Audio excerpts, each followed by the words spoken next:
Woo, that was fun last night. That was Jayden Daniels connecting with Terry McLaurin for a 27-yard touchdown. It was pointed out last night that Scary Terry has caught a pass from 11 different quarterbacks, and he's in his 6th season. Keyshawn, you have had your fair share of quarterbacks. We are showing them on the screen. Yeah, I'm going to outdo him because he's stuck with Jayden Daniels now. So he's done adding to his list. That is quite the list. Yeah, that's an interesting list right there. That is a list. There's a lot of guys on there I really love. Yeah, though. I mean, 13 quarterbacks have made a start for Washington since when it comes to football, they're called your moats.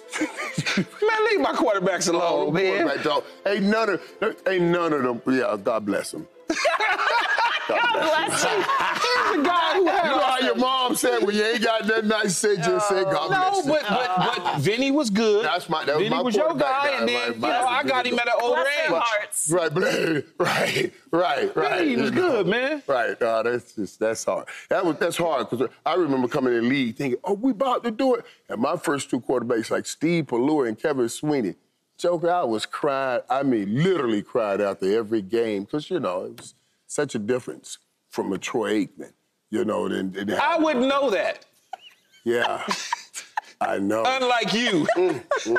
Well, he's got a quarterback now. God bless you, buddy. Yeah, bless your heart. Bless your heart. Bless your heart. Bless your heart.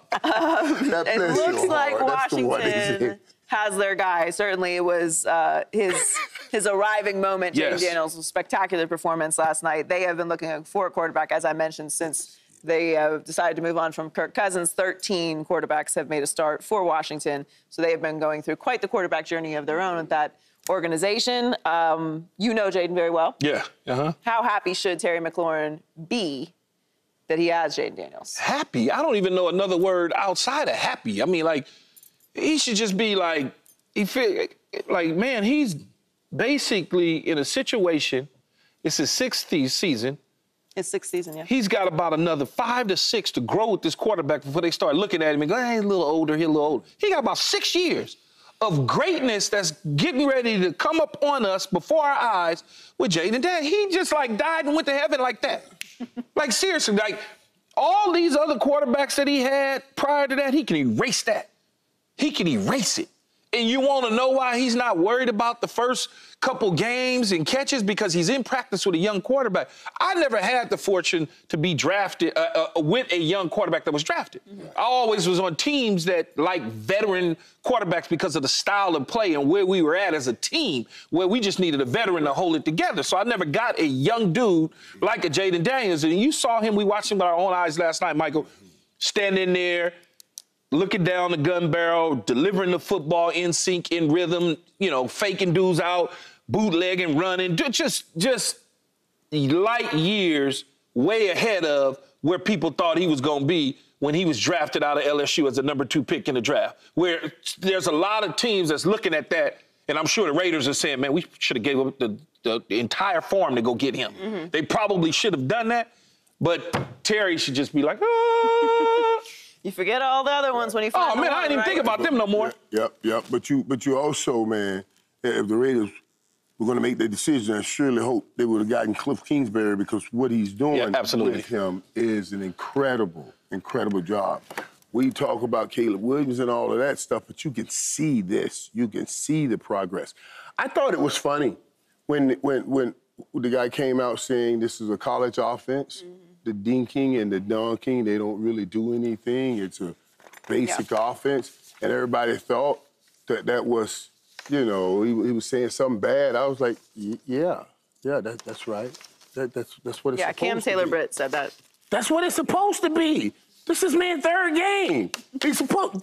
That's how you go through a process to make sure the players haven't progressed. I'm going to show you the dinking and the dunking, because that's the high percentage stuff. Yeah. And then when you guys creep on up because you're talking about digging and dunking, now we're going by you. And when you watch that team play, they play with enthusiasm together.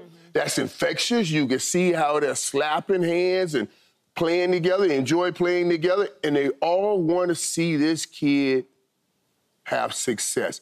I thought it was fascinating that he only had 38 catches for 39 yards. And he said, no, I'm good, I'm fine. I understand that we are in the middle of a process here. And then he got those deep plays over the top. I think it was incredible. I'm scared of this team right now. You should be. Even to the point, like Michael's saying, when you start talking about Cliff Kingsbury and you start talking about Terry and his ability to not have a bunch of catches like a lot of other people, but that all goes back to one thing that I always tell people about a coaching staff. It's called communication.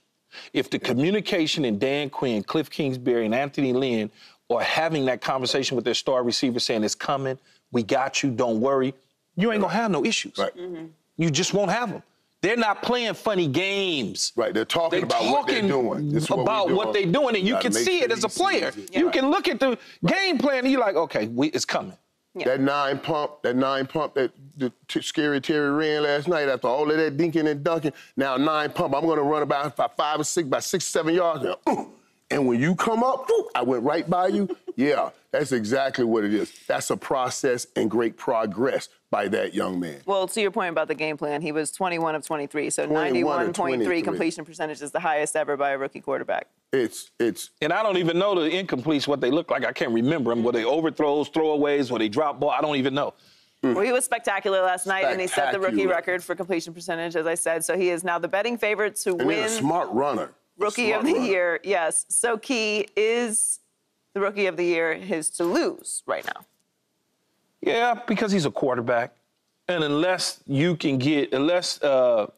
Neighbors could just, I don't know, all of a sudden just catch for 1,800 yards or something way crazy, but he's a quarterback. And his team is winning. Right. And when you're a quarterback and you're winning and you are contributing and you're putting up numbers both in the rushing game and in the passing game, you're going to get the vote. Because I don't know any other offensive rookies other than Malik. And Marvin Harrison Jr. has the third best. Yeah, but they're not going to win. Right. That's the problem in Arizona. Arizona's like a lot like New York. They're not going to win. These sort of accolades go to winning type teams or you know, maybe they win 9 games instead of 10 or 11. You know, they're not 6 or 5. Where I think like the Giants and the Cardinals are a 5-6 win type team, and I think that the Commanders are a 9-10 type win team. Michael, what do you think? He'll win Rookie of the Year. There's no doubt about it. It's not just that he's a quarterback; he's a dynamic quarterback. Yeah, all that. We're going to continue to talk about all of those dynamic plays and watch that whole way he progressed over there. And he has the perfect situation. We're in Washington. He will end up being the Roy, no doubt. Well, the Commanders advanced to 2-1 and now sit above the Cowboys in the NFC East. So you just said you were scared of this team. Do the Commanders prove they're better than the Cowboys? The Commanders prove that they're playing better than the Cowboys right now, and they're playing more together than the Cowboys right now. We're talking about on one end where one guy is saying, hey, I'm patient, I'm with my main guy, my quarterback, and then we're going over to the Cowboys where we're seeing some of the issues that Dak and CD, the only option that the Cowboys have for success, seems to be having problems. So, yeah, right now, why you think I was drinking 1,000 bottles of Pepto-Bismol last night? That's exactly what I was saying. 1,000 bottles. 1,000 bottles. Are they better than the Cowboys right now? I don't think so. I just think something's in the way of the Dallas Cowboys, but I don't think they're a better. I don't think they're better because the quarterback is not better. And I always believe that if you have the best quarterback on the field, you probably got the best team. Jayden is on his way, but he's not better than Dak Prescott. Let's not get it twisted, okay? The Cowboys got some issues. Michael talked about the CeeDee Lamb is not feeling a certain way. Him and Dak Prescott are not seeing eye to eye based on in certain situations, because CeeDee gonna get his touches, but in certain situations, there is no other option other than me. Don't throw the ball to nobody else. That's the reality of it. And when you decide I'm gonna throw it to somebody else, when CeeDee Lamb is standing there wide open, those issues gotta get resolved in the film room.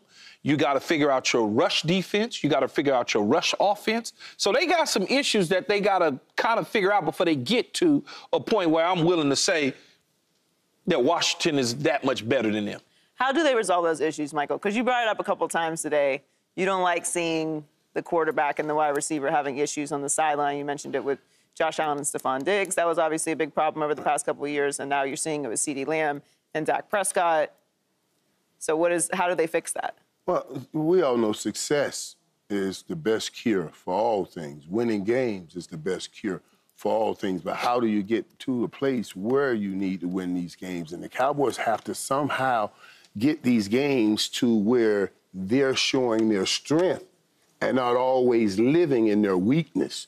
And what I mean by that, it's a horrible, horrible commingling of weakness when you talk about I can't run and I can't stop the run. Now, that's all teams are going to do. They're going to run the ball, and why is that a problem? That's a problem because you have a defense that's good at turning the ball over, but you're not going to get those opportunities, get those turnovers because they're running the ball and gashing you. Okay, and now you can't run the ball. Why is that a problem? Now we're dropping more people. There were so many people around a CeeDee Lamb in that game against Baltimore. So that we're saying find anybody, somebody, whoever's body, to beat us outside of 88, and you don't have that body. And that's the problem right there. So this is a tough situation. The Cowboys got to get to where they're scoring a lot of points and helping that defense with that bad run defense. I feel like, and I'm not saying this just to say it, but I am saying it to say it. And I don't know if he's healthy or not healthy or what the situation is. But if I was a Cowboys, I'll go kick the tires on my nephew, on Michael Thomas. If I was the Cowboys, don't know, but that's some help that's sitting out there that you could possibly take a look at. And I need something on the outside. Michael Thomas is a lot of, I think, duplication for CeeDee Lamb and what he does on the inside. I need some better route. Listen, I like Brandon Cooks, but I don't know what Brandon Cooks still is. Brandon Cooks. I saw guys running with him step for step in that game. And then even on the comebacks, on the 3rd and 15, I might push that to 18 and come back. You know, you're But even if you, but Michael, even if you have, the ball get knocks down. But even if you have pressure that guy. But even if you have somewhat of a duplication, you can now move CD everywhere. And they hadn't been able to do that here in the last couple games. You got to move him around like they did last year when after the San Francisco 49er game, CeeDee Lamb became CeeDee Lamb because they figured out we can't just have him standing there like a cardboard cutout. And I agree with you there because that seemed to cause a problem because Baltimore was able to try to get hands on him before every play. They were very physical with him. So they do need to find ways to move him around. Subscribe here to get the latest from Speak and go watch a few segments from our other shows on FS1.